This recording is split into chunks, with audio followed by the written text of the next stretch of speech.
اعوذ باللہ من الشیطان الرجیم بسم اللہ الرحمن الرحیم۔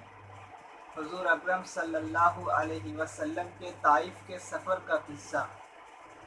نبوت مل جانے کے بعد 9 برس تک نبی اکرم صلی اللہ علیہ وسلم مکہ مکرمہ میں تبلیغ فرماتے رہیں اور قوم کی ہدایت اور اصلاح کی کوشش فرماتے رہیں، لیکن تھوڑی سی جماعت کے سوا جو مسلمان ہو گئی تھی اور تھوڑے سے ایسے لوگوں کے علاوہ جو باوجود مسلمان نہ ہونے کے آپ کی مدد کرتے تھے، اکثر کفار مکہ آپ کو اور آپ کے صحابہ کو ہر طرح کی تکلیف پہنچاتے تھے، مذاق اڑاتے تھے اور جو ہو سکتا تھا اس سے درگزر نہ کرتے تھے۔ حضور صلی اللہ علیہ وسلم کے چچا ابو طالب بھی انہی نیک دل لوگوں میں تھے جو باوجود مسلمان نہ ہونے کے حضور صلی اللہ علیہ وسلم کی ہر قسم کی مدد فرماتے تھے۔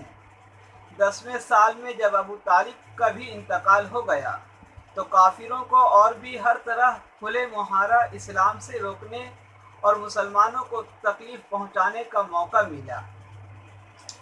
حضور اکرم صلی اللہ علیہ وسلم اس خیال سے طائف تشریف لے گئے کہ وہاں قبیلہ ثقیف کی بڑی جماعت ہے، اگر وہ قبیلہ مسلمان ہو جائے تو مسلمانوں کو ان تکلیفوں سے نجات ملے اور دین کے پھیلنے کی بنیاد پڑ جائے۔ وہاں پہنچ کر قبیلہ کے 3 سرداروں سے جو بڑے درجے کے سمجھے جاتے تھے گفتگو فرمائی اور اللہ کے دین کی خاطر اللہ کے دین کی طرف بلایا اور اللہ کے رسول کی یعنی اپنی مدد کی طرف متوجہ کیا، مگر ان لوگوں نے بجائے اس کے کہ دین کی بات کو قبول کرتے یا کم سے کم عرب کی مشہور مہمان نوازی کے لحاظ سے ایک نوار مہمان کی خاطر مدرات کرتے، صاف جواب دے دیا اور نہایت بے رخی اور بد اخلاقی سے پیش آئے۔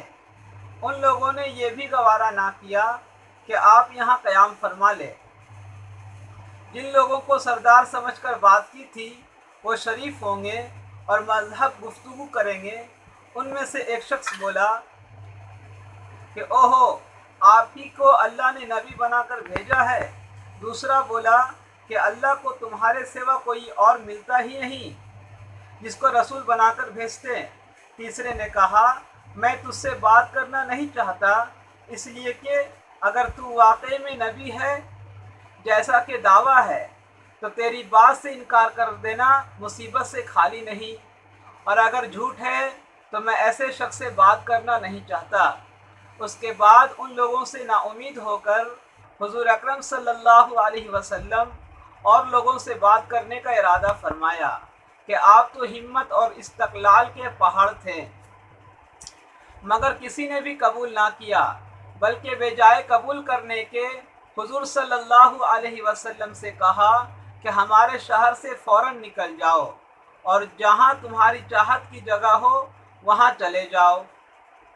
حضور اکرم صلی اللہ علیہ وسلم جب ان سے بالکل مایوس ہو کر واپس ہونے لگے تو ان لوگوں نے شہر کے لڑکوں کو پیچھے لگا دیا کہ آپ کا مذاق اڑائیں، تالیاں پیٹیں، پتھر مارے، حتیٰ کہ آپ صلی اللہ علیہ وسلم کے دونوں جوتے خون کے جاری ہونے سے رنگین ہو گئے۔